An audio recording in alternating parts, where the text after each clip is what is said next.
National Weather Service in the Twin Cities has issued a severe thunderstorm warning for East Central Dakota County, North Central Goodhue County, and southeastern Minnesota, western Pierce County, until 6:30 p.m.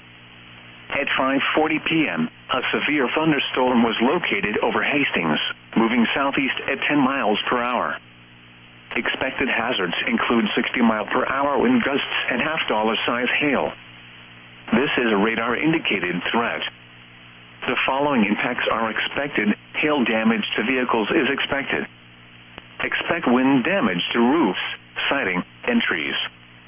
Locations impacted include Red Wing, Hastings, Rosemount, Prescott, Ellsworth, Welch, Bay City, Vasa, El Paso, Diamond Bluff, Vermilion, Coates, Maysville, Hager City, Beldenville, Red Wing Airport, and Isdale.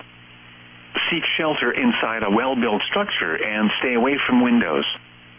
The storm is capable of producing damaging winds and large hail. Torrential rainfall is also occurring with this storm and may lead to flash flooding.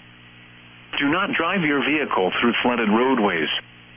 Repeating, a severe thunderstorm warning has been issued until 6:30 p.m. for the following counties in Minnesota, Dakota and Goodhue, and Pierce, Wisconsin,